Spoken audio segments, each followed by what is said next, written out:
रेहान पूरी तरह निराश होकर अपने घुटनों के बल बैठ गया। उसने वो लॉकेट निकाला, इस चीज का भी क्या फायदा जिसे मैं प्रैक्टिस ही नहीं कर सकता। रेहान के हाथ में जो नाखून चुभे थे उसमें से निकला खून लॉकेट पर पड़ा। धीरे धीरे उस लॉकेट ने उस खून को सोख लिया। रेहान को इसका पता ही नहीं चला। तभी खून सोख लेने के बाद अब आगे वो लॉकेट अचानक चमकने लगा। रेहान जो निराश में अपना सिर नीचे झुकाए हुए था, अचानक उसके हाथ में लॉकेट से निकली रोशनी सीधी उसके आंखों में समा गई। रेहान एक पल के लिए तो चौंक गया, फिर उसने वो लॉकेट अपने सने पकड़ा। वो लॉकेट सफेद, लाल और कालो रोशनी के साथ चमक रहा था। ये क्या हो रहा है? ये लॉकेट अब क्यों चमक रहा है?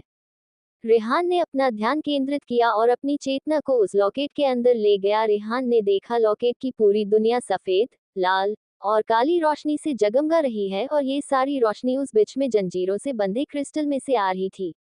रेहान को अब तक पता नहीं चला था कि इस क्रिस्टल को जंजीरों से क्यों लॉक किया हुआ है। रेहान ने कई बार उस क्रिस्टल की जांच की थी, पर कभी भी उसे उस क्रिस्टल में कभी कुछ भी अजीब नहीं मिला था। रेहान धीरे धीरे उस क्रिस्टल की तरफ आगे बढ़ने लगा। रेहान जितना उस क्रिस्टल के पास जाता जाता उतना ही वो रोशनी घनी होती जाती।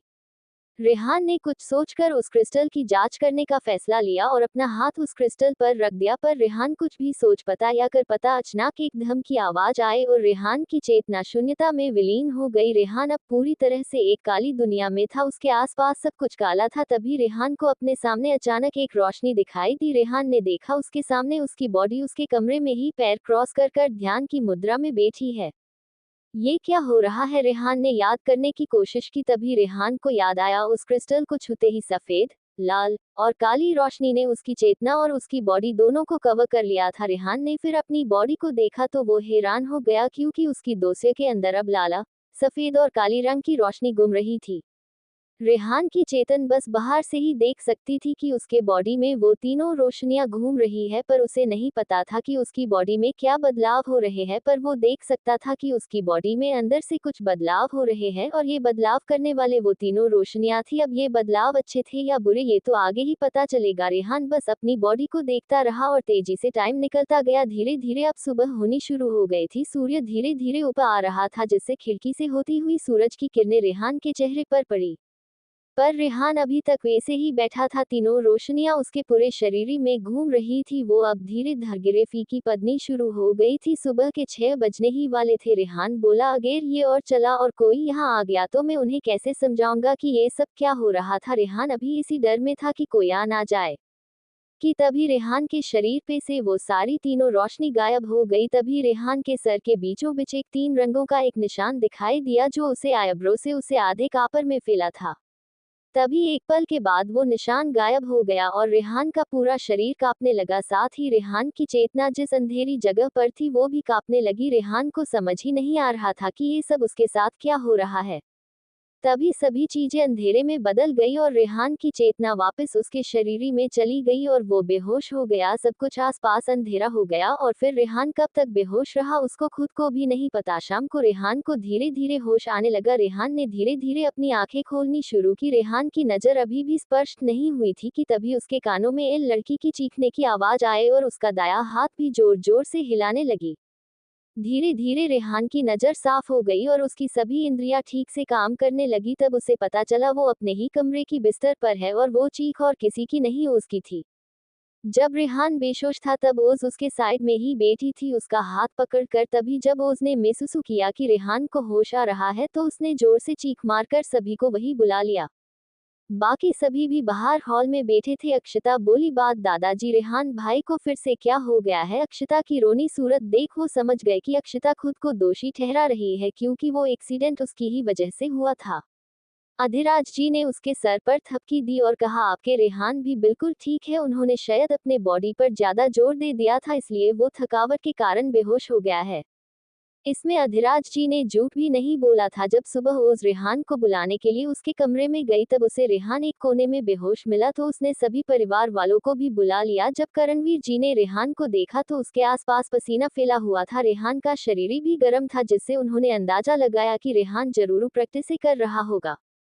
और बॉडी पर ज्यादा लोड डालने से वो बेहोश हो गया है, इसलिए उन्होंने सिर्फ रेहान के ऊपर से जांच की। उन्होंने उसके अंदरूनी हिस्सों की जांच नहीं की, पर अधिराज जी ने रेहान के अंदरूनी हिस्सों की जांच की थी। तब उन्होंने कुछ बहु अजीब पाया, पर उन्होंने किसी को भी कुछ नहीं बताया और उन्होंने भी वही कारण दिया जो करणवीर जी ने दिया था। तब से लेकर रेहान को शाम को होश आया था। सभी भर हॉल में बैठे शाम की चाय ही पी रहे थे कि सभी को ओस की आवाज़ सुनाई दी, तो सभी लोग रेहान के कमरे में चले गए। अब जब रेहान की नज़ारे एकदम साफ देखने में कामयाब हुई, तो उसने देखा पूरा सूर्यवंशी परिवार उसके सामने खड़ा है। प्रिया जी आगे आए और रेहान का हाथ पकड़कर बोली, अब कैसा महसूस हो रहा है रेहान बेटा, तुम्हें कुछ अजीब तो नहीं लगा रहा है? प्रिया जी की चिंता और उनके उससे बात करने के तरीके से उसे अपनी दादी की याद आ गई। जब भी उसे चोट लगती तो उसकी दादी भी उससे ऐसे ही पूछती थी। रेहान ने बड़े तमीज से प्रिया जी से कहा, आंटी मुझे कहीं चोट नहीं लगी है, ना ही दर्द हो रहा है और ना ही कुछ भी अजीब लग रहा है। रेहान ने परिस्थितियों को पहले ही समझ लिया था, इसलिए उसने एक कहने भी बना ली थी। उसने आगे कहा, आंटी मैं बस बहुत लंबे टाइम से कोमा में था, इसलिए मैं थोड़ी प्रैक्टिस करना चाहता था, पर शायद मैंने अपने शरीर पर थोड़ा ज्यादा जोर डाल लिया जिससे मैं बेहोश हो गया। मैं आप सभी से माफी मांगता हूँ, मेरी वजह से आप सभी लोग बहुत परेशान हुए हैं। मैंने इतने महीनों में आप सभी को बहुत परेशान किया है, और खासकर ओस तुम्हें अपने भाई को माफ कर दो। रेहान ने अपने साइड में खड़ी ओस के सर पर हाथ फेरा। तभी प्रिया जी जो कब से शांत थी, उनके चेहरे पर थोड़ा गुस्सा दिखा। उनके चेहरे के हाव भाव देख अक्षता समझ गई अब आगे क्या होने वाला है। आयल वो तुरंत ओस के पास गई और उसका हाथ पकड़ लिया। बाकी सभी ने भी प्रिया जी का चेहरा देखा था, वो लोग भी समझ गए थे अब आगे क्या होने वाला है। तभी प्रिया जी ने रेहान से थोड़े गुस्से में कहा, ये क्या मुश्किली लगा रखा है? तुम हमरे लिए कोई मुसीबत नहीं हो, और वो सब छोड़ो, पहले ये बताओ जब तुम्हें रात को आराम करने को कहा था तो हाँ बताओ, हमने कहा था ना अभी तुम्हें आराम करना है, तो फिर रात को उल्लू की तरह क्यों जाग रही थी? हाँ बताओ। ऐसे प्रिया जी ने रेहान की पूरे 10 मिनट तक क्लास लगा दी। अक्षता ने उसको साइड खींच लिया था। सभी बच्चे एक साइड खड़े रेहान पर मुंह दबाकर हंस रहे थे। उनमें से कोई भी जोर से हंसने की कोशिश भी नहीं कर सकता था, वरना प्रिया जी की गन कब रेहान से उन पर पॉइंट हो जाए। वही रेहान का चेहरा प्रिया जी की डांट सुन लाला हो गया था। उसे ओस और बाकी सभी के सामने डांट खाने से बहुत शर्मा रही थी। रेहान ने अपना सिर नीचे झुका लिया था जिससे कोई उसका लाला चेहरा देख ना सके। तभी प्रीतम जी धीरे से आगे आए और प्रिया जी का हाथ पकड़ लिया और कहा, प्रिया शांत हो जाओ, बच्चा अभी बेहोशी से जागा है। फिर उन्होंने थोड़ा मजाकिया अंदाज में कहा, उसे डांट डांट कर फिर से बेहोश करने का इरादा है, जरा उसे देखो, बेचारा वैसे भी पूरा लाल हो गया है। ये सुन प्रिया जी ने एक तीखी नजर प्रीतम जी पर डाली तो उन्होंने अपना मुंह बंद कर लिया और प्रिया जी का हाथ छोड़ एक कदम पीछे हट गए, क्योंकि उन्हें पता था जब प्रिया जी गुस्से में होती है वो किसी की भी बेइज्जती कर देती है। प्रिया जी कुछ बोलने ही वाली थी कि तभी अधिराज जी थोड़े आगे आए और कहा, प्रिया भाव प्रीतम सही कह रहा है, रेहान अभी बहशी से जगह है, पहले उसे कुछ खिला दो, फिर तुम फिर से डांट लेना, वरना वो बिना खाए, प्रीतम ने दे से कहा, वो फिर से बेहोश ना हो जाए। अधिराज जी की बात सुन प्रिया जी को याद आया कि रेहान ने सुबह से कुछ नहीं खाया है। फिर उन्होंने रेहान से कहा, तुम यही लेटे रहो, मैं तुम्हारे लिए कुछ खाने को लाती हूँ। इतना बोल वो रूम से बाहर चली गई। उनके जाने के बाद प्रीतम जी बोले, रेहान तुम्हें प्रिया की बातों को दिल से लगाने की जरूरत नहीं है। ये सुन रेहान बोला, नहीं अंकल आंटी एकदम सही है, आपको माफी मांगने की जरूरत नहीं है, आंटी मुझे मेरे भले के लिए ही डांट रही थी। रेहान की इतनी समझदारी देख अधिराज जी की आंखों में चमक आ गई। रेहान की समझदारी देखकर अधिराज जी की आंखों में चमक आ गई। थोड़ी देर में प्रिया जी रेहान के लिए खाना ले आए। उन्होंने रेहान को अपने हाथों से खाना खिलाया। वही बाकी सभी लोग बाहर आ गए थे। अंदर सिर्फ ओस, प्रिया जी और मीरा जी रुकी थी।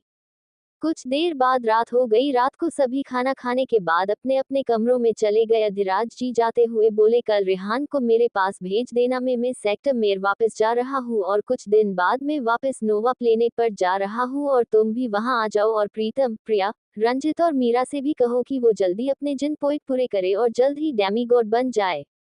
क्या हुआ पापा, कोई बात है? ये सुन अधिराज जी ने करणवीर जी को घूर कर देखा और कहा, तुम भूल रहे हो, बहुत जल्द ही सभी परिवारों और एजेंसी की मीटिंग होगी और मुझे ऐसा लगता है इस बार कुछ बड़ा होने वाला है, इसलिए हमें तैयार रहना चाहिए।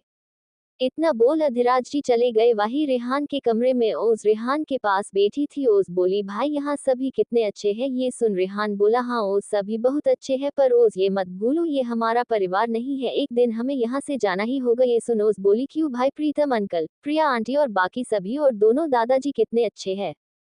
तभी रेहान बोला, मुझे पता है ओस सभी बहुत अच्छे हैं, पर हम यहाँ सिर्फ मेहमान हैं और एक दिन हमें यहाँ से जाना ही होगा। रेहान ने शांत आवाज में कहा। ओस ने भी आगे कुछ नहीं कहा, क्योंकि भले वो छोटी थी पर उसका भी दिमाग किसी वयस्क से कम नहीं था। वो समझती थी कि रेहान क्या कहना चाहता है उससे। वही रेहान के कमरे के बाहर खड़े प्रीतम जी और प्रिया जी दोनों भाई बहनों की बात सुन रहे थे। तभी प्रीतम जी ने प्रिया जी की ओर देखा और प्रिया जी ने प्रीता जी की तरफ। दोनों ने ही आंखों के इशारे से एक दूसरे से बात कर ली और फिर दोनों ही कमरे के अंदर चले गए। दरवाजा खुला और प्रीतम जी व प्रिया जी अंदर आए। ओज और रेहान उनकी ओर देख रहे थे। रेहान ने उठने की कोशिश की, लेकिन प्रीतम जी ने उसे रोका और कहा, बेटा लेटे रहो, तुम्हें अभी आराम की जरूरत है। ओस की आंखों में थोड़ा संकोच था, लेकिन प्रीतम जी ने मुस्कुराते हुए उसकी ओर देखा। ओस बेटा, तुम और रेहान इतने समय से यहाँ हो। हम जानते हैं कि तुम दोनों क्या महसूस कर रहे हो, लेकिन हमें तुमसे एक बात करनी है। रेहान ने प्रिया जी की ओर देखा, जो शांत और गंभीर नजर आ रही थी। रेहान, प्रिया जी ने नर्म लहजे में कहा, हम जानते हैं कि तुम ये सोचते हो कि तुम यहाँ मेहमान हो, लेकिन क्या तुमने कभी सोचा है कि घर सिर्फ खून के रिश्तों से नहीं बनता। घर उन लोगों से बनता है जो एक दूसरे का साथ निभाते हैं, हर खुशी और गम में। ओज ने उत्सुकता से पूछा, तो आप क्या कहना चाह रहे हैं प्रिया आंटी? प्रीतम जी ने ओज को गोद में उठाते हुए कहा, हम कहना चाहते हैं कि हम चाहते हैं तुम और रेहान हमारे बच्चे बन जाओ। आधिकारिक रूप से हम तुम्हें अपना नाम देना चाहते हैं और इस घर का हिस्सा बनाना चाहते हैं। रेहान का चेहरा गंभीर हो गया। प्रीतम अंकल, प्रिया आंटी, आप जो कर रहे हैं, हम उसके लिए हमेशा आभारी रहेंगे। लेकिन क्या ये सही होगा? हम आपके लिए बोझ बन सकते हैं। प्रिया जी ने रेहान के पास बैठते हुए उसका हाथ अपने हाथ में लिया। रेहान, कोई भी बच्चा अपने माता पिता के लिए बोझ नहीं होता। और तुम हमारे लिए बोझ नहीं, बल्कि हमारी जिम्मेदारी और खुशी हो। हमने तुम दोनों के बिना अपना जीवन अधूरा महसूस किया है। क्या तुम हमें यह मौका दोगे कि हम तुम्हारे माँ बाप बन सके? पर रेहान बोला, पर अंकल आंटी, कई अक्षत और अक्षता को ऐसा ना लगे कि हूँ उनकी जगह ले रहे हैं। ये सुन प्रीतम जी बोले, उसकी चिंता मत करो, हम पहले ही उनसे इस बारे में बात कर चुके हैं। इस बार रेहान के पास बोलने के लिए कुछ नहीं था। रेहान ने ओस की तरफ देखा। ओस की आंखों में खुशी के आंसू आ गए। उसने तुरंत प्रीतम जी के गले लगते हुए कहा, क्या आप सच में हमारे मम्मी पापा बनना चाहते हैं? प्रीतम जी ने मुस्कुराकर कहा, हाँ बेटा, आपसे हम सब एक परिवार होंगे, लेकिन हम तुम्हारे निर्णय का सम्मान करेंगे। अगर तुम अभी सोचने का समय चाहते हो, तो हमें कोई आपत्ति नहीं। रेहान कुछ पल चुप रहा, फिर उसने ओस की ओर देखा, जिसकी आंखों में खुशी और उम्मीद थी। अगर ओस खुश है, तो मुझे भी कोई आपत्ति नहीं है, रेहान ने अंततः कहा। लेकिन मुझे एक वादा चाहिए, आप हमें कभी अलग नहीं करेंगे, चाहे कुछ भी हो जाए। प्रिया जी की आंखों में आंसू आ गए। उन्होंने रेहान के सिर पर हाथ फेरते हुए कहा, ये हमारा वादा है। अब से तुम और ओस हमेशा हमारे साथ रहोगे। वैसे मैं आपको एक और बात बता दूं, कोई भी इंसान पृथ्वी पर एलिमेंट का इस्तेमाल नहीं कर सकता है, पर वो लोग उन दूसरे प्लैनेट्स पर एलिमेंट्स का आसानी से इस्तेमाल कर सकते हैं। पर वापस पृथ्वी पर टेलीपोर्ट होने पर उन सब की एलिमेंट पावर एकदम ना के बराबर हो जाती है। उन सब की फिटनेस वैसी ही रहेगी, पर एलिमेंट पावर ना के बराबर होगी। डेमीगॉड का ये हाल है तो आप अनवॉल्व और सेलेस्टियल की तो बात ही छोड़ दीजिए। इंसान अपने एलिमेंट का पूर्ण उपयोग सिर्फ दूसरे प्लैनेट्स पर ही कर सकता है। रेहान ने एक बार बारी बारी प्रिया जी और प्रीतम जी को देखा और वो दोनों के एक साथ गले लग गया। मैं आपको कभी निराश नहीं करूंगा, पर मेरे बारे में बहुत कुछ है जो आपको जानना चाहिए। अब आगे तुम्हें हमें बताने की जरूरत नहीं है, हमें पता है तुम राजवंश परिवार से हो। ये सुन रेहान हैरान हो गया और उन्हें देखता रहा। पे हमें बस इतना पता है, पर आगे का तुम बताओ। नहीं अंकल आंटी, मैं आपको अभी कुछ नहीं बता सकता, और प्लीज आप कभी इसके बारे में मत पूछना। जब वक्त आएगा तो मैं आपको अपने आप बता। ये सुन प्रिया जी और प्रीतम जी ने एक बार एक दूसरे की तरफ देखा और कहा, ठीक है। प्रिया जी ने कहा, जब तुम इस चीज के बारे में बात करना चाहो हम रेडी है, चिंता मत करो, चाहे जो भी हो जाए हम तुम्हारा साथ नहीं छोड़ेंगे। फिर प्रीतम जी मजाक करते हुए बोले, चाहे तुमने किसिस को मार भी क्यों ना दिया हो। ये सुन प्रिया जी प्रीतम जी को घूरने लगी और आंखों में ही इशारा करने लगी कि ओस भी यहाँ है। तो प्रीतम जी ने अपनी बात बदल ली और कहा, मेरा मतलब था तूने किसी के साथ फाइट की हो। फिर भी कुछ देर रेहान के साथ बात करने के बाद प्रिया जी और प्रीतम जी वह से चले गए। ओस भी अक्षया के कमरे में चली गई। डॉन साथ ही रहते थे, इसलिए रेहान अब कमरे में अकेला था। रेहान बस प्रिया जी और प्रीतम जी के बारे में ही सोच रहा था कि तभी रेहान को याद आया कि उसने अपनी जांच की नहीं कि उसके बेहोश होने से पहले उसके साथ क्या हुआ था। ये पेंडेंट बहुत अजीब है, इतना बोल रेहान अपने उस पेंडेंट को पकड़ने गया पर रेहान के हाथ में एक चैन आई जो खाली थी। रेहान ये देख हैरान हो गया, दरअसल वो पेंडेंट उस चैन के साथ जुड़ा हुआ था पर अब वहां सिर्फ चैन थी और पेंडेंट गायब था। रेहान ने अपने आसपास उस पेंडेंट को बहुत खोजा पर उसे वो पेंडेंट कहीं नहीं मिला। रेहान हार मानकर वापस अपने बिस्तर पर बैठ गया। चलो छोड़ो उस पेंडेंट को, मैं सुबह खोजूंगा, शायद वो उसके पास हो। पहले मैं चेक कर लेता हूँ कि मेरे अंदर क्या बदलाव हुआ है। जब से मैं जगा हूँ तब से हल्का महसूस हो रहा है। रेहान ने अपने पैर क्रॉस किए और ध्यान की मुद्रा में बैठ गया और अपने अंदर झांकने लगा। रेहान पर तभी रेहान की चेतना अचानक एक सुनहरी रोशनी में बंद हो गई और जब वो सुनहरी रोशनी हटी तब रेहान एक अलग ही दुनिया में था जहाँ हर तरफ एक घास का खाली मैदान, ऊपर आसमान एकदम नीला था, वहाँ कोई सूरज नहीं था, फिर भी सब तरफ एक रोशनी फैली हुई थी और वही बीच में वो पेंडेंट के अंदर का वो क्रिस्टल वैसे ही जंजीरों से जकड़ा हुआ वहां पर था। पर इस बार कुछ अलग बात थी क्योंकि उस क्रिस्टल के पीछे अब एक पेड़ खड़ा था जो दिखने ना ज्यादा बड़ा था ना ही ज्यादा छोटा। रेहान ने ध्यान से देखा, वो पेड़ कम से कम 8-9 फीट का होगा। वो बहुत घना पेड़ था पर रेहान को जो बात हैरान कर रही थी वो थी उस पेड़ पर लगे पत्ते अलग अलग रंग के थे जो बिना हवा के ही लहरा रहे थे। रेहान को ये सब बहुत अजीब लग रहा था। मैं ये कहा हूँ क्या ये पेंडेंट की दुनिया है, पर ये इस बार इतनी अलग क्यों है और वो पेंडेंट कहाँ है। फिर रेहान ने इन सब बातों को साइड में जाने दिया और फिर से उस क्रिस्टल और उस पेड़ पर फोकस करने लगा। रेहान ने देखा उस पेड़ के नीचे एक पत्थर टेबलेट है और उस पर कुछ लिखा हुआ था। रेहान ने अपने कदम आगे बढ़ाए और उस स्टोन टेबलेट के पास चला गया। रेहान ने उस पेड़ को देखा, वो पेड़ बहुत खूबसूरत था, जैसे किसी ने आर्टिफिशियल तरीके से बनाया हो।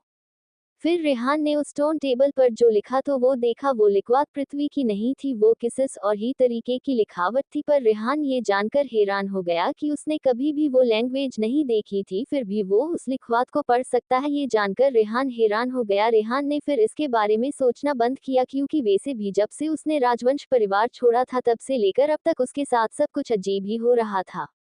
फिर रेहान ने उस स्टोन टेबल पर जो लिखा तो वो देखा, वो लिखवात पृथ्वी की नहीं थी, वो किस और ही तरीके की लिखावट थी। पर रेहान ये जानकर हैरान हो गया कि उसने कभी भी वो लैंग्वेज नहीं देखी थी, फिर भी वो उस लिखवात को पढ़ सकता है। ये जानकर रेहान हैरान हो गया। रेहान ने फिर इसके बारे में सोचना बंद किया क्योंकि वैसे भी जब से उसने राजवंश परिवार छोड़ा था तब से लेकर अब तक उसके साथ सब कुछ अजीब ही हो रहा था।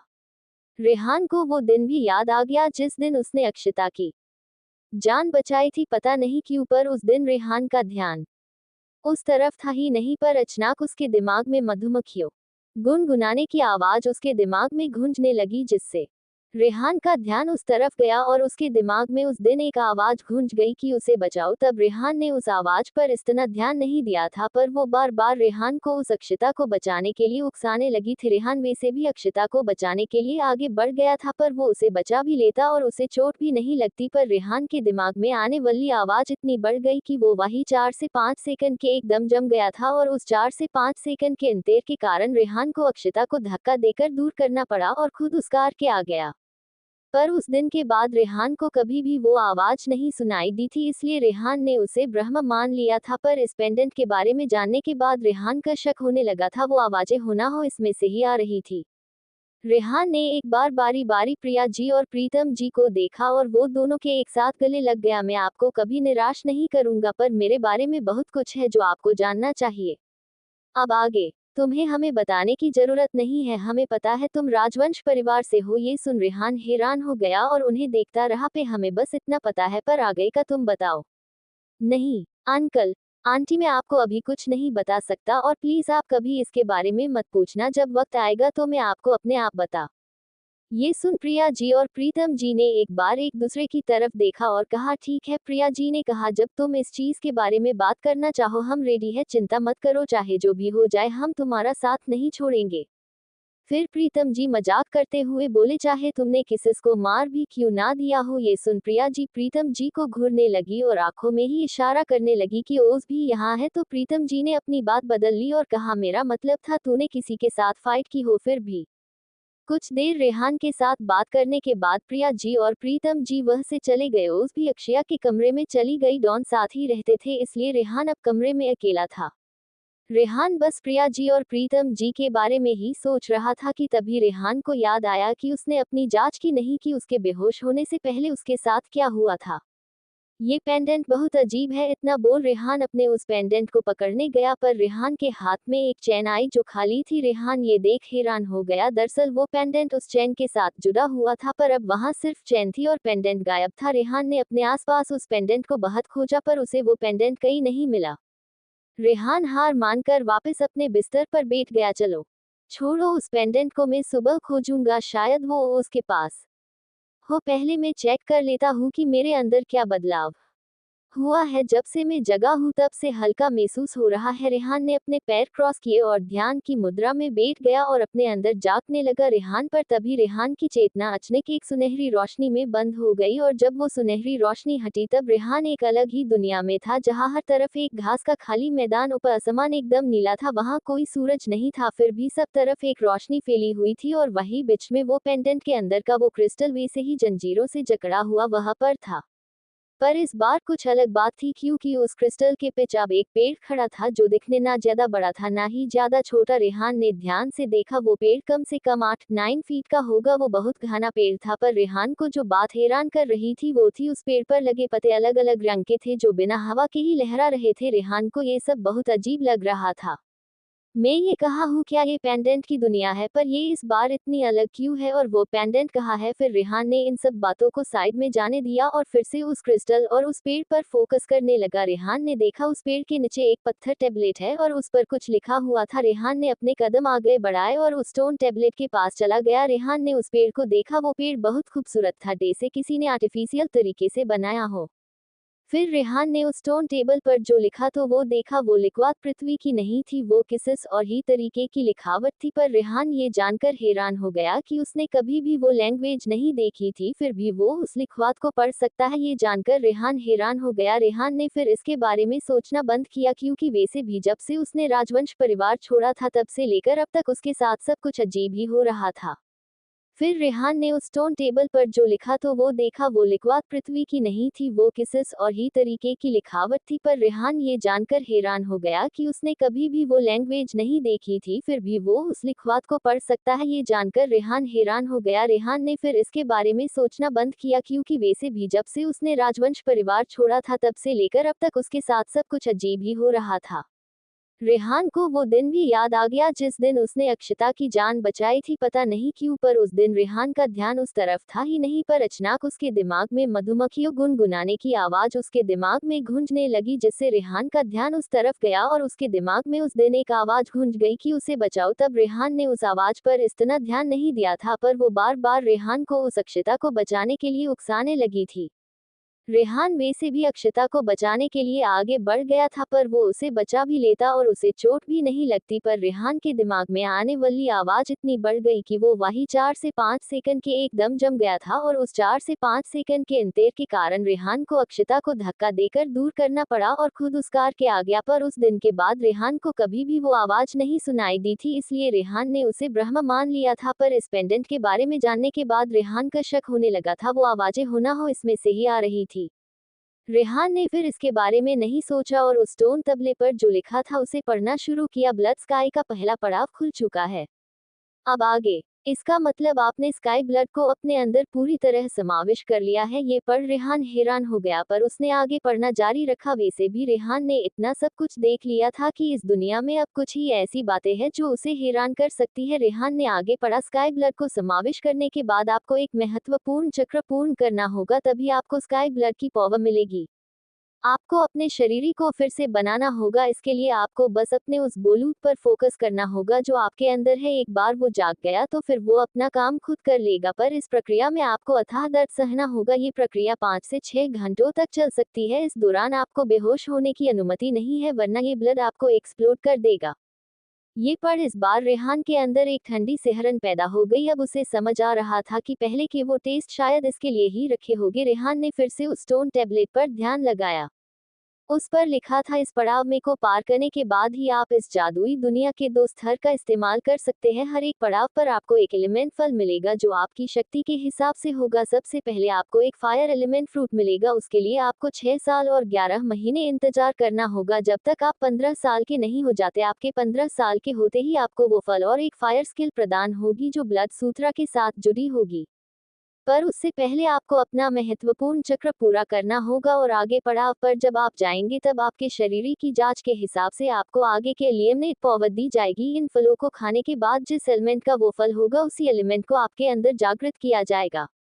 पर हर एलिमेंट को आप कैसे संभालते हैं ये आपके ऊपर है। अगर अपने कोई भी जल्दबाजी या कोई बेवकूफ़ी की तो एलिमेंट के टकरावों से आप मर सकते हैं, इसलिए आप इसका ठीक से इस्तेमाल कीजिएगा। और आखिर में लिखा था ब्लड सूत्रा प्राइम ध्यान तकनीक, उसके नीचे लिखा था स्काई ब्लड को कैसे अपने शरीर में विलीन करना है और रोज कैसे निखारना है जिससे वो पूरी तरह उस ब्लड की पावर का इस्तेमाल कर सके। रेहान ने वो सब पढ़ा, फिर आखिर में एक लाइन लिखी थी जिसे पढ़कर रेहान के अंदर से खुशी जाने के नाम ही नहीं ले रही थी। वहां आखिर में लिखा था, सोल कंटेनर अनंत सोल को इकट्ठा कर सकता है। दरअसल दूसरी दुनिया में इंसान जादू से और स्किल का इस्तेमाल कर एलियंस को मारते हैं और उसने उन्हें सोल क्रिस्टल या डेविल सोल मिलती है। ये एक तरह से उन जानवरों की आत्मा को वश में करने जैसा है। इस दुनिया में उन डेविल सोल को इकट्ठा करने के लिए सोल कंटेनर का इस्तेमाल होता है, जो कोई लॉकेट, रिंग, ब्रेसलेट किसी भी रूप में हो सकते हैं। ये कंटेनर सोल क्रिस्टल से बनते हैं पर उन्हें बनाना बहुत मुश्किल है। जितना ऊंचा सोल क्रिस्टल होगा उतने डेविल सोल को उसमें रख सकते हैं। पर अब तक जो बड़े परिवारों के पास भी मौजूद सबसे ताकतवर सोल कंटेनर है वो कम से कम 500 या 1000 डेविल सोल को ही स्टोर कर सकता है।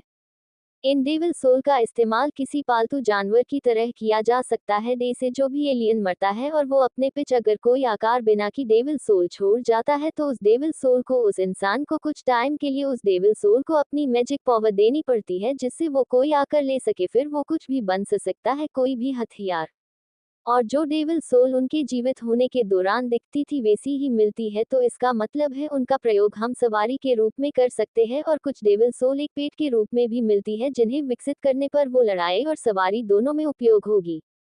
और पृथ्वी पर सभी एलिमेंट पावर दब जाती है, पर दूसरी दुनिया में अगर कोई सीक्रेट जिन लेवल पर पहुंच जाता है तो वह इंसान अपने मगीच और सोल क्रिस्टल से अपने लिए एक जोड़ी पंखों की जड़ी विकसित कर सकता है। उस जादू से उनके पंख तो नहीं निकलेंगे पर उसके अंदर पर उड़ने की पावर आ जाएगी और पृथ्वी पर सभी एलिमेंट पावर दब जाती है। पर दूसरी दुनिया में अगर कोई सीक्रेट जिन लेवल पर पहुंच जाता है तो वह इंसान अपने मगीच और सोल क्रिस्टल से अपने लिए एक जोड़ी पंखों की जड़ी विकसित कर सकता है। उस जादू से उनके पंख तो नहीं निकलेंगे पर उसके अंदर पर उड़ने की पावर आ जाएगी।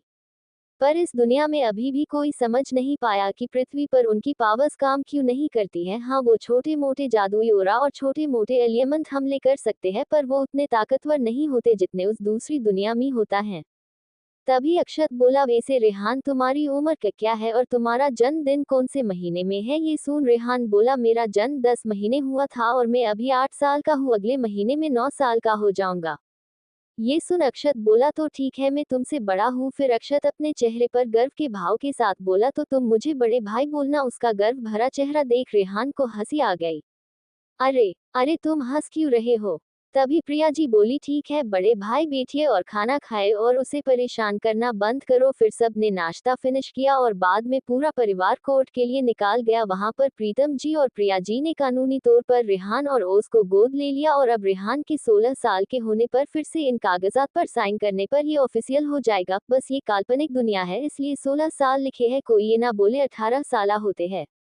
रेहान और ओस के साथ उन्होंने फैमिली फोटो खिंचवाई जिसे प्रिया जी ने फ्रेम करने के लिए दे दिया। फिर वो लोग एक मॉल में गए जहां सभी ने शॉपिंग की। ओस और रेहान थोड़ा हिचकिचा रहे थे पर प्रिया जी ने उन दोनों को ना हिचकिचाने के लिए कहा और उनकी शॉपिंग भी उन्होंने की। फिर वो सभी आज पूरा दिन घूमे। अगले दिन करणवीर जी रेहान को अधिराज जी के पास ले गए। एक कमरे में अधिराज जी और रेहान बैठे थे। वो पूरा कमरा सफेद मार्बल से बना था। वहां पर बहुत अच्छी तरह से सभी चीजें राखी हुई थी और डिजाइन तो ऐसा था जैसे किसी देवदूत का कमरा हो। रेहान और अधिराज जी आमने सामने बैठे थे। अधिराज जी के हाथों में चाय का प्याला था। रेहान, अब तुम्हें इतना नर्वस होने की जरूरत नहीं है। अब तुम भी मुझे परदादा या बड़े दादाजी बुला सकते हो क्योंकि तुम भी अब हमारे परिवार का एक हिस्सा हो। ये सुन रेहान बोला, जी बड़े दादाजी हम। रेहान, मैंने आज तुम्हें यहाँ 3 चीजों के लिए बुलाया है। उनकी बात सुन रेहान समझ गया वो क्या पूछने वाले हैं। रेह भले ही छोटा था पर उसका दिमाग पहले से ही एक 17-18 साल के बच्चे जितना विकसित था। रेहान बोला, मुझे पता है आप क्या जानना चाहते हैं, पर मैं आपको निराश करूंगा। मैं अपने बारे में जरूर बताऊंगा आपको, क्योंकि अपने मेरी जान बच्ची है बड़े दादाजी, पर मैं उसके बारे में आपको कुछ भी नहीं बता सकता। रेहान का जवाब सुन अधिराज जी ने रेहान को थोड़ी देर देखा, फिर कहा, ठीक है, हर किसी के अपने राज होते हैं, तुम्हारे भी है, पर बस मैं एक ओर से लेकर एक सवाल का जवाब जानना चाहता हूँ। उसका जवाब तुम बस हाँ या ना में देना। थी है बड़े दादाजी, थी है, इसका जवाब दो। मुझे बताओ, उस इस दुनिया से है और उसका उस दिन दिल्ली के पास वाले पहाड़ के धमाके से कोई लेने देना नहीं है। रेहान ने एक मिनट भी नहीं सोचा, क्योंकि उसे पहले ही कहा था उसने उसके इस सवाल का जवाब देगा। उसने ना बोल दिया।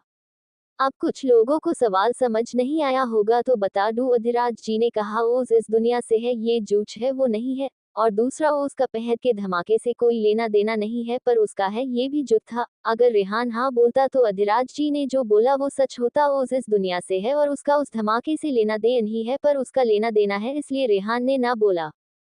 अधिराज जी को उनका जवाब मिल गया था, इसलिए उन्होंने आगे कुछ नहीं पूछा। इसके बजाय उन्होंने बात बदल ली और कहा, मुझे अपने बारे में बताओ। ये सुन रेहान ने फिर अपने बारे में बताना शुरू किया।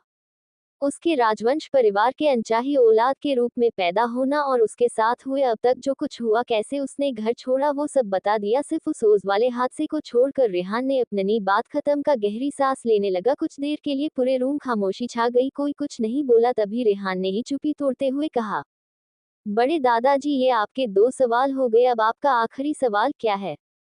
ये सुन अधिराज जी ने अपनी चुप्पी तोड़ी और कहा, मेरे तीसरे सवाल का जवाब तुम देना चाहते हो या नहीं, वो तुम पर है। ठीक है दादाजी, रेहान ने कहा।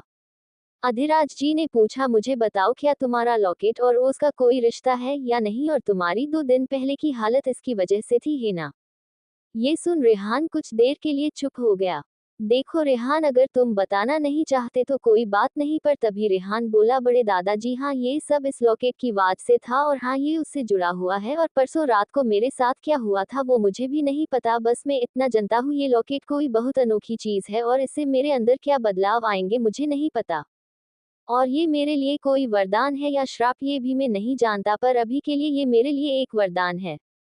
ये सुन अधिराज जी ने रेहान की आंखों में देखा, जहां उन्हें एक दृढ़ संकल्प और एक चमक दिखी, तो उन्होंने कहा, रेहान, मैं बस इतना कहूंगा कि कोई भी चीज वरदान में मिली हो वो हमेशा आपको बढ़ाएगी, पर एक समय आएगा जब आप फंस जाएंगे, तब आपको वो वरदान बेकार लगेगा। इसलिए रेहान, हमेशा खुद पर विश्वास रखना सीखना। तुम्हारी इच्छा शक्ति और तुम्हारा दृढ़ संकल्प ही तुम्हारा हथियार होगा आगे बढ़ने के लिए। ये चीजें बात तुम्हें कुछ मदद दे सकती है, इसलिए कभी भी इन पर निर्भर मत हो जाना। तुम्हें अपने खुद के रास्ते खुद खोजने चाहिए। अधिराज जी की बात रेहान को समझ आ रही थी, वो जानता था अधिराज जी उससे क्या कहना चाहते हैं। रेहान बोला, बड़े दादाजी, मैं जनता हूँ, कभी भी बिना मेहनत के कुछ नहीं मिलता है, मुझ पर भरोसा कीजिए, मैं इतनी मेहनत करूंगा और इतना ताकतवर बनूंगा कि मैं अपने लोगों की रक्षा कर सकूं। इस सुन अधिराज जी के चेहरे पर स्माइल आ गई और वो बोले, तुमने कहा अपनों की रक्षा, पर अगर तुम इतने ताकतवर हो गए कि सभी को अपने नीचे झुका सको तो? ये सुन रेहान बोला, दादाजी, मैं किसी को अपने नीचे दबाना नहीं चाहता, मैं बात ताकतवर बनना चाहता हूँ जिससे मैं अपनों की रक्षा कर सकूं और कोई भी मुझे धमका ना सके। ये सुन अधिराज जी के चेहरे पर एक स्माइल आ गई। ठीक है, अब हम बहुत टाइम तक नहीं मिलेंगे, आशा करता हूँ तुम अपना ख्याल रखोगे। अब आगे। अधिराज जी और रेहान एक कमरे में बात कर रहे थे। अधिराज जी बोले, रेहान, अब मुझे नहीं पता आगे क्या होने वाला है, पर मैं चाहता हूँ तुम अपने परिवार की रक्षा करो, और मेरे परिवार से मतलब है तुम्हारा नया परिवार, बोलो करोगे ना? हाँ, मैं वादा करता हूँ, मैं हमेशा सभी की रक्षा करूंगा, आप चिंता मत कीजिए। ये सुन अधिराज जी ने कुछ नहीं कहा और उठकर एक बड़ी सी विंडो के पास चले गए। अधिराज जी ने बिना पीछे मुहे कहा, आज रात में नोवा प्लेनेट जा रहा हूँ और शायद बहुत जल्द प्रिया और प्रीतम और रंजित भी वहाँ आ जाए, यहाँ सिर्फ तुम्हारे साथ मीरा रुकेगी। मीरा बिजनेस में बहुत अच्छी है, उसे शक्तियाँ बढ़ाने ज्यादा बिजनेस पसंद है, और तुम्हें पता है वो एक और चीज में बहुत अच्छी है। वैसे मैं तुमसे पूछता हूँ, अगर तुम बिजनेस कर रहे हो तो सबसे जरूरी चीज क्या है, रेहान? इतना बोल अधिराज जी पलटे और वो गौर से रेहान को देखने लगे। रेहान ने कुछ देर सोचा और कहा, इन्वेस्टमेंट या शायद मार्केटिंग। ये सुन अधिराज जी ने हल्की स्माइल दी और कहा, हाँ, ये दोनों चीजें किसी भी बिजनेस के लिए बहुत जरूरी है, पर इन चीजों को पैसों से खरीदा जा सकता है रेहान, पर एक चीज है, तुम्हारा माइंडसेट। मीरा को देखकर क्या लगता है रेहान? रेहान ने जवाब दिया, मैंने जहाँ तक उन्हें जाना है वो सीधा बोलने वाली और ईमानदार है, उनका बर्ताव भी बहुत सॉफ्ट है। ये सुन अधिराज जी ने एक रहस्यमयी स्माइल दी और कहा, लोग यही मात खा जाते हैं। रेहान, पता है मीरा सिर्फ अपने परिवार के लिए अच्छी है, वरना वो ही है जो हमारे खानदान का पूरा बिजनेस संभालती है। अब तुम ही सोचो, इतना बड़ा बिजनेस संभालने वाली एक औरत इतनी आसान कैसे हो सकती है। दरअसल मीरा जैसी देखती है वैसी नहीं है, तुम कह सकते हो उसके दो चेहरे हैं, एक वो जो घर पर होती है तब, और दूसरा जब वो घर से बाहर निकलती है तब। मीरा एक बहुत तेज दिमाग वाली औरत है रेहान, उसके पास ताकत भले ना हो पर वो किसी भी माइंड से खेल सकती है। वो शांत रहने वाले इंसान को भी गुस्सा दिला सकती है, वो किसी के भी एक्सप्रेशन देख उनका माइंड रीड कर सकती है। ये कोई बार ही काम नहीं करता जब किसी को अपने एक्सप्रेशन और माइंड पर पूरा काबू हो। मीरा का बोलने का तरीका और उसकी चालाकी के बारे में मैं कह सकता हूँ कि इस पूरे घर में उसे टक्कर कोई नहीं दे सकता। वो भले ही अभी भी शुरुआती सेलेस्टियल है पर उसके इंसान को परखने की कला में कोई टक्कर नहीं दे सकता। और बिजनेस में यही सबसे में है कि आप सामने वाले के बारे में जाने और उसकी कमजोरी खोजे। और मैं चाहता हूँ तुम अपनी प्रैक्टिस के साथ जब भी तुम्हें टाइम मिले तुम उसके साथ रहो। मैंने उससे पहले ही बात कर ली है, वो तुम्हें ये सब सिखाएगी। ये सुन रेहान के चेहरे पर खुशी साफ देखी जा सकती है। वैसे रेहान, मैं तुम्हें बता दूं, मीरा के अलावा इस घर में चालक वान्या थी, उसमें बिल्कुल अपनी माँ के जिन है, पर अब इस घर में एक और है जो उतना ही तेज दिमाग रखता है। बस तुम्हें कुछ चीजें सिखाने की जरूरत है। बस अब तुम पर है कि तुम सीखना चाहते हो कि नहीं, पर तुम्हारे हाँ या ना बोलने से पहले जान लो मीरा बहुत ही स्ट्रिक्ट टीचर होगी, अब फैसला तुम्हारा है। रेहान ने एक भी वक्त गावे कहा, मैं तैयार हूँ बड़े दादाजी, मैं जरूर सीखूंगा, भले ही ये कितना भी मुश्किल क्यों ना हो, मैं जरूर सीखूंगा और आपको और परिवार को कभी भी निराश नहीं करूंगा। ठीक है अब जाओ। पर तभी रेहान बोला, नहीं दादाजी, दरअसल मुझे एक हफ्ते तक यही रहना है, मैं आज रात घर जाऊंगा और कल सुबह यहाँ आऊंगा, मुझे अब अपनी प्रैक्टिस पर ध्यान देना है। और मैं चाहता हूँ कि कोई भी मुझे परेशान ना करे। ये सुन अधिराज जी ने सर हिलाया, फिर उन्होंने रेहान को जाने को कहा और करणवीर जी को उनके पास भेजने को कहा। रेहान ने वैसा ही किया और वो कमरे से बाहर चला गया और करणवीर जी को अंदर भेज दिया। करणवीर जी कुछ देर बाद बाहर निकले और रेहान के पास चले गए, चलो रेहान चलते हैं। फिर रेहान और करणवीर जी दोनों वहां से चले गए। कुछ देर बाद रेहान और ओज एक कमरे में थे। रेहान बोला, देखो ओज, मैं अब मैं अपने प्रैक्टिस पर ध्यान दूंगा, पर मैं चाहता हूँ तुम मेरी कुछ बातों का ध्यान रखो। पहले तो तभी कोई तुमसे धमाके के बारे में पूछे तो किसी को मत बताना। दूसरा, तुम कभी भी अपनी असली ताकत किसी को मत। आखिरी बार तुमने लेवल 7 की ताकत दिखाई थी, तब हमेशा अपनी ताकत पर काबू करना और लेवल 7 की पावर ही दिखाना। तीसरी, तुझे कभी भी इस लॉकेट के बारे में किसिस को नहीं बताना है। किसिस का मतलाबा किसी का भी होता है। ओज, हाँ भाई मैं समझती हूँ, आप चिंता मत कीजिए, मैं किसिस को भी कुछ नहीं बताऊंगी। फिर वो हंसकर रेहान के गल पर हाथ रखकर बोली, भाई आपको अपना ख्याल रखना चाहिए। हाँ ओज, चलो वो काम पूरा करते हैं। इतना बोल रेहान ने अपने जेब से एक ब्लेड निकली तो ओज बोली, पर भाई से आपको दर्द होगा। रेहान ने ओज के सिर पर हाथ रखा और कहा, कोई बात नहीं, ये तो बहुत छोटा सा गाँव होगा, अगर किसी को तुम्हारी असलियत पता चल गई तो वो लोग तुम्हें मुझसे दूर कर देंगे, वो ज्यादा दर्द देगा, उससे ये दर्द बेहतर है। इतना बोल रेहान ने अपने हाथ में एक छोटा सा कट किया जिसमें से खून आने लगा। रेहान ने अपना हाथ आगे किया तो उसने धीरे से उस खून को अपने मुंह में गिरने दिया और हर एक गुट को वो पीने लगी। कुछ देर बाद रेहान का खून आना बंद हो गया। फिर रेहान ने एक एक और ब्लेड निकला, देखो ओस, तुम्हें बिल्कुल भी दर्द नहीं होगा, शांत रहना। इतना बोल रेहान ने ओस की छोटी उंगली पर एक छोटा सा कट किया, उसमें से लाल खून आने लगा, जिसे देख रेहान ने कहा, देखो ओस, हो गया, तुम्हारा खून वापस लाल हो गया है। रेहान ने एक बार चेक करना ठीक समझा, कहीं कोई गलती ना हो जाए इसलिए। तभी रेहान बोला, ओस, चाहे कुछ भी हो जाए, कोई तुम्हारे साथ कितना भी अच्छा क्यों ना हो, तुम्हें कभी भी किसी को तुम्हारे बारे में कुछ नहीं बताना है। ठीक है समझ गई भाई, हे और आप ज्यादा परेशान हो रहे हैं भाई। भाई मुझे आपको एक बात बतानी है, मुझे नहीं पता कैसे, पर मैं जहाँ भी जाती हूँ वहाँ पर मैं किसी के भी इमोशन को महसूस कर पाती हूँ। मुझे नहीं पता ये कैसे होता है, पर जब मैं किसी के साथ बात करती हूँ तो मुझे अंदर से ही वो फीलिंग महसूस होती है जो सामने वाला करता है। और मैंने यहाँ महसूस किया है भाई, यहाँ सब लोग बहुत अच्छे हैं, यहाँ सभी हमारे यहाँ आने से खुश है। रेहान ने उसकी बात ध्यान से सुनी और उसके माथे पर हल्की चिंता की लकीरें उभर आईं। उसने गहरी सांस लेते हुए कहा, ओस, तुम्हारे अंदर जो ताकत है वो साधारण नहीं है। मैं जानता हूँ कि तुम्हें कई सवाल होंगे, लेकिन अभी मैं तुम्हें इतना ही कह सकता हूँ कि ये तुम्हारा गिफ्ट है। और इसे संभाल कर रखना बहुत जरूरी है। किसी को भी इसके बारे में पता नहीं चलना चाहिए। मैंने बताया था कि ओज की याददाश्त चली गई थी या कैद हो गई थी और ओज का एक मकसद है। ओज ने सिर झुकाते हुए कहा, लेकिन भाई, मैं समझ नहीं पा रही कि ये सब मेरे साथ क्यों हो रहा है। मैंने कभी किसी को नुकसान नहीं पहुंचाया। फिर भी मुझे ऐसा क्यों लगता है कि जैसे ये ताकत मेरे लिए कोई बोझ बन गई है। रेहान ने मुस्कुराने की कोशिश की और ओज के सिर पर हाथ रखते हुए बोला, ओज, तुमने कुछ गलत नहीं किया। ये ताकत तुम्हारे साथ इसलिए है क्योंकि तुम्हारा एक मकसद है। लेकिन वो मकसद क्या है, ये हमें वक्त के साथ समझ आएगा। और तुम्हारी माँ को याद करो, उन्होंने जाने से पहले कहा था तुम ही उनकी आखिरी उम्मीद हो। फिर रेहा चुप हो गया। कुछ देर खामोशी छाई रही। फिर रेहान ने एक गहरी सांस लेते हुए कहा, अब तुम्हें वापस जाना होगा। मैंने जो कहा उसे याद रखना।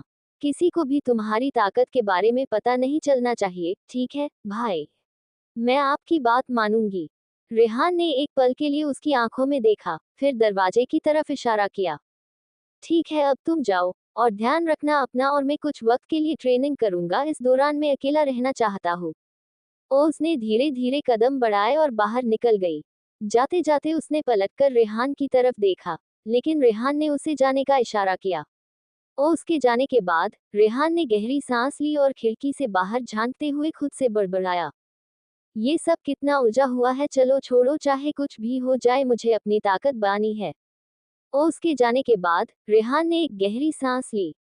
वह जानता था कि यह समय उसे अपनी सीमाओं को पार कर खुद को और मजबूत बनाने का था। रेहान अभी अपनी सोच में ही था कि तभी उसके कमरे का दरवाजा धीरे से खुला और दो परछाया उसके कमरे के दाखिल हुई। रेहान जो सोने की तैयारी ही कर रहा था, वो कुछ आवाज सुन सतर्क हो गया, पर वो कुछ भी कर पाता उससे पहले ही वो दो परछाया उसके ऊपर कूद गई, जिससे रेहान की मुंह से एक दर्द की कराह निकाल गई, क्योंकि वो दो लोग उसके ऊपर ही सीधा कूदे थे। रेहान अभी दर्द में ही था कि तभी उसे किसी की हंसने की आवाज आई। उसने अपने ऊपर देखा तो वो दो लोग और कोई नहीं, अक्षत और विनीत थे। रेहान ने अपने ऊपर से अक्षत और विनीत को साइड में धकेलते हुए गहरी सांस ली और झुंझलाते हुए बोला, तुम दोनों के दिमाग में आखिर चलता क्या है? ये कौन सा तरीका है किसी के कमरे में आने का और उस पर ही कूदने का? रेहान उन दोनों को जब मिला तब से लेकर उन दोनों को वो अच्छे से समझ गया था। दोनों ही दिल से जीने वाले लोगों में से है और रेहान भी उनका दोस्त बन गया था। भाई तो वैसे भी बन गए थे। रेहान को दोस्त बनाना पसंद नहीं था, पर उन दोनों ने कल उससे जिद ही पकड़ ली थी और उन दोनों ने उसे मॉल में भी खूब परेशान किया था। वैसे अक्षत उससे बड़ा था, पर उसने उसे भाई की जगह अक्षत ही बोलने को कहा था। अक्षत ने बेतरतीब ढंग से हंसते हुए कहा, अरे तू इतना गुस्सा क्यों कर रहा है? हमने सोचा तू अकेले बोर हो रहा होगा तो तेरा मूड हल्का करने आ गए। वैसे भी सोने के लिए इतना बड़ा कमरा मिला है, थोड़ा साझा कर ही सकते हैं। अक्षत ने बेतरतीब ढंग से हंसते हुए कहा, अरे तू इतना गुस्सा क्यों कर रहा है? हमने सोचा तू अकेले बोर हो रहा होगा तो तेरा मूड हल्का करने आ गए। वैसे भी सोने के लिए इतना बड़ा कमरा मिला है, थोड़ा साझा कर ही सकते हैं। अब आगे, विनीत ने भी हंसी छुपाते हुए कहा, और वैसे भी तुझे देखकर ऐसा लगता है जैसे तूने आजकल हंसना ही छोड़ दिया है। हम तेरा साथ देने आए हैं। आखिर दोस्त किस दिन काम आएंगे?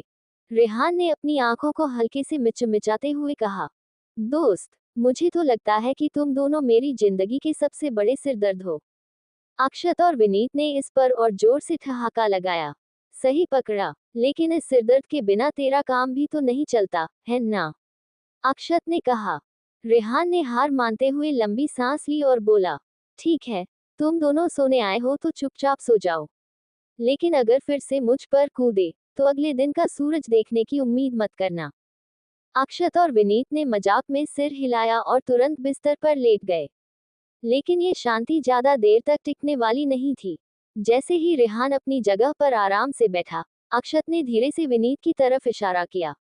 विनीत मुस्कुराते हुए बुदबुदाया, आखिरी बार, फिर सो जाएंगे। अगले ही पल दोनों ने तकिए उठाए और रेहान पर हमला कर दिया। तकिए की जंग शुरू होती है, अक्षत चिल्लाया। रेहान, जो इस अचानक हमले से स्तब्ध था, ने एक पल के लिए कुछ नहीं कहा।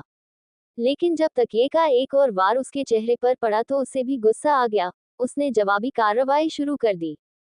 ठीक है, अब भुगतो, रेहान ने कहा और बिस्तर पर पड़ा तकिया उठाकर दोनों पर पलटवार किया।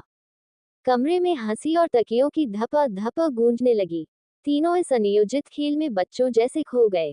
कुछ मिनटों बाद जब सभी थककर बिस्तर पर गिर पड़े तो विनीत ने कहा, यार सच में इस तरह के पलों की हमें बहुत जरूरत है। कभी कभी सब भूलकर बस जीना चाहिए। रेहान ने हल्की मुस्कान के साथ जवाब दिया, तुम दोनों सिरफिरे हो, लेकिन हाँ, ये पल यादगार रहेगा।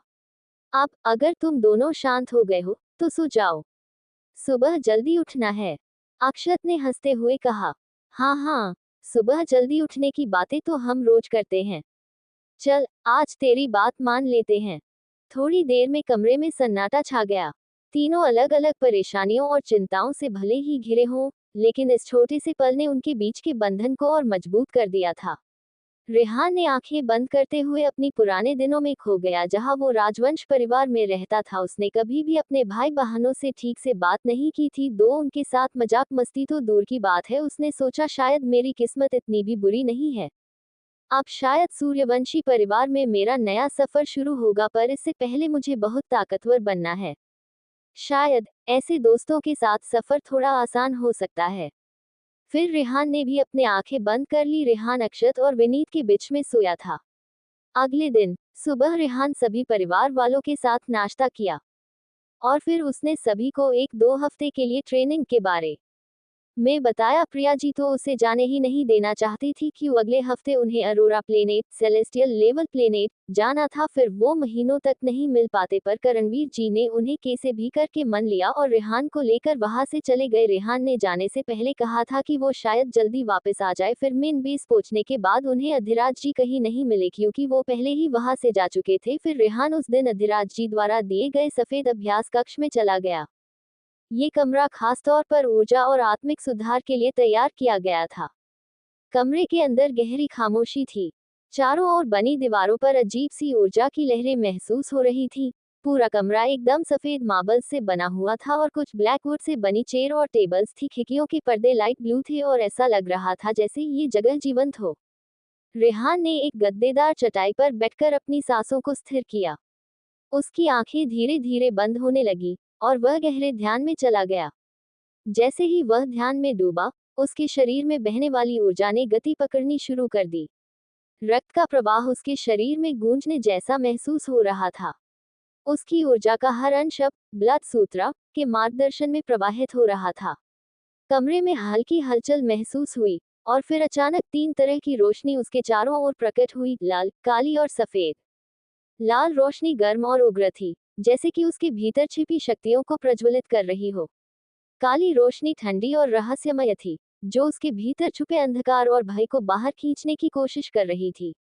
और सफेद रोशनी शांत, शुद्ध और दैवीय थी, जो हर अशुद्धता को समाप्त कर रही थी। धीरे धीरे ये तीनों रोशनियां उसके शरीर के चारों ओर घूमने लगी, उसकी ऊर्जा तंत्रिकाओं और मेरिडियन को फिर से जागृत कर रही थी। इस प्रक्रिया ने उसके शरीर में छिपी हर अशुद्धता को जला डाला। रेहान को जन्म से ही ऊर्जा तंत्रिकाओं में नुकसान था, इसलिए उसके लिए ये प्रक्रिया आसान नहीं थी। रेहान का पूरा शरीर दर्द से कांप रहा था। उसकी मांसपेशियां खींच रही थी, जैसे वे फटने वाली हों।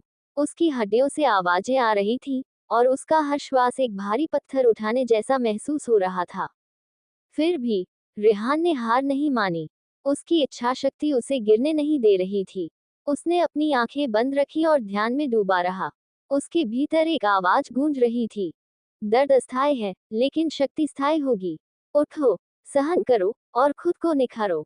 रोशनियों ने अब उसकी मेरिडियन और सभी डेंटियन को पुनः निर्मित करना शुरू कर दिया।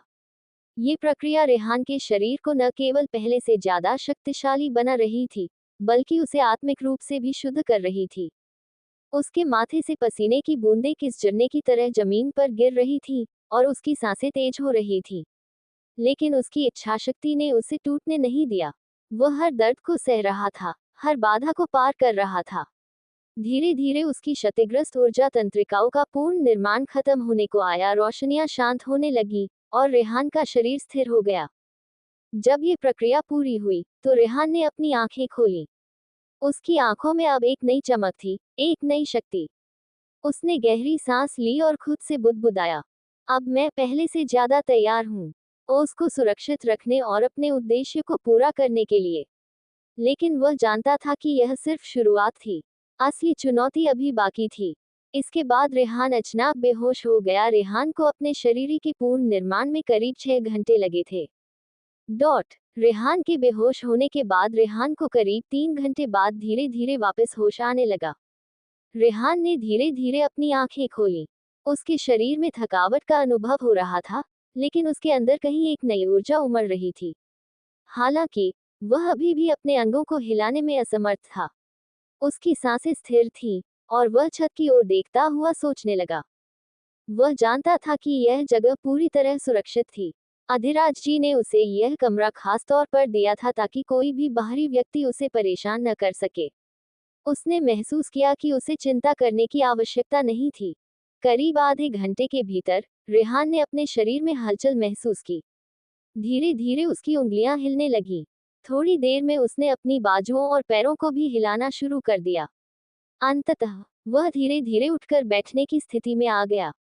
जैसे ही उसने अपने ऊपर नजर डाली, उसने देखा कि उसका शरीर गंदगी और पसीने से लथपथ था। उसने देखा उसके पूरे शरीर पर काले रंग का कुछ चिपचिपा चिपका हुआ था और जमीन पर बेहोश होने से पहले उसने जो खून और कुछ अजीब चीजें थूकी थी वो अभी भी जमीन पर थी, जो सफेद मार्बल्स को लाला कर रही थी। रेहान ने देखा उसकी त्वचा पर एक अजीब चमक थी जो सामान्य नहीं लग रही थी।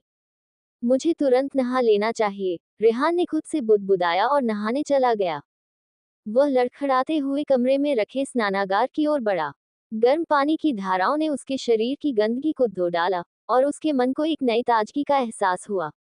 स्नान करते समय उसने महसूस किया कि उसकी मांसपेशियां अब पहले से कहीं ज्यादा मजबूत थीं। स्नान के बाद वह आईने के सामने खड़ा हुआ। उसने देखा कि उसकी नीली आंखों में एक अजीब चमक थी। उसकी त्वचा की बनावट में भी एक अजीब बदलाव आया था, जैसे उसके शरीर में कुछ असाधारण परिवर्तन हुए हों। रेहान ने ध्यान दिया तो उसे अपनी ऊर्जा में कुछ बदलाव महसूस हुआ, और साथ में वो महसूस कर पा रहा था कि उसके खून में भी कुछ बदलाव आए हैं, पर वो समझ नहीं पा रहा था वो बदलाव क्या है। उसका आमतौर पर लाला खून थोड़ा चमकीला सुनहरे रंग का हो ऐसा लग रहा था। रेहान ने फिर इस पर ध्यान देना बंद किया और रूम में राखी एक ताकत मापने की मशीन के पास चला गया, और वहां जाकर उसने अपनी पूरी ताकत से उस मशीन के बीच में एक मुक्का मारा, और रिजल्ट देख वह स्तब्ध रह गया। उसकी शक्ति अब पावर लेवल 5 तक पहुंच चुकी थी। ये स्तर पहले उसके लिए केवल एक सपना था। उसने महसूस किया कि उसके अंदर एक नई क्षमता जाग चुकी थी। रेहान जल्दी ही एक सही जगह देखकर वहां ध्यान की मुद्रा में बैठ गया, और उसने अपना ध्यान अपने अंदर लगा लिया। उसने ध्यान से देखा तो उसकी जो बचपन से क्षतिग्रस्त ऊर्जा तंत्रिकाएं थी वो अब ठीक हो गई थी, और वो शायद पहले से भी ज्यादा बेहतर थी। रेहान महसूस कर सकता था उसके अंदर हड्डियों और मांसपेशियों सभी में कुछ बदलाव था। तभी रेहान कुछ दिखा जिसे देख वो चौंक गया। उसके दिमाग में दिखाई देने वाला एक अद्भुत दृश्य।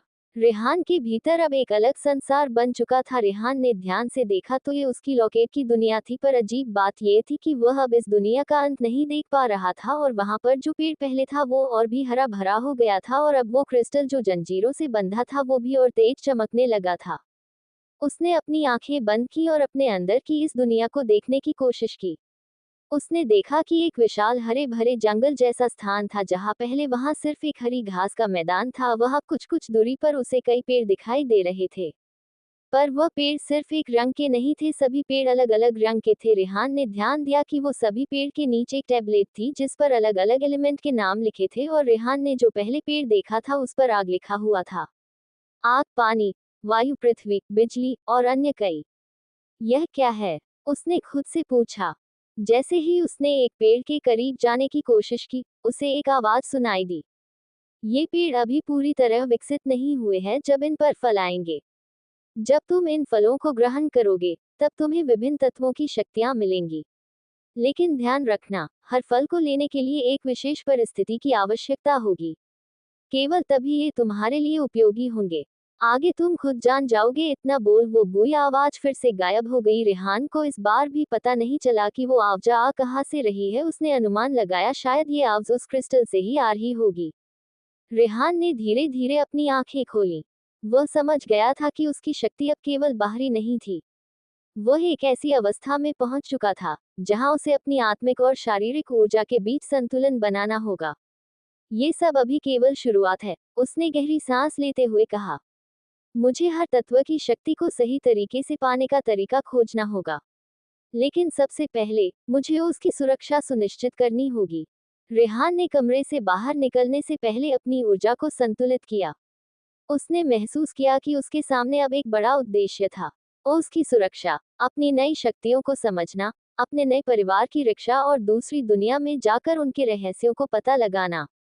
मेरा सफर अभी शुरू हुआ है और मैं इसे हर हाल में पूरा करूंगा।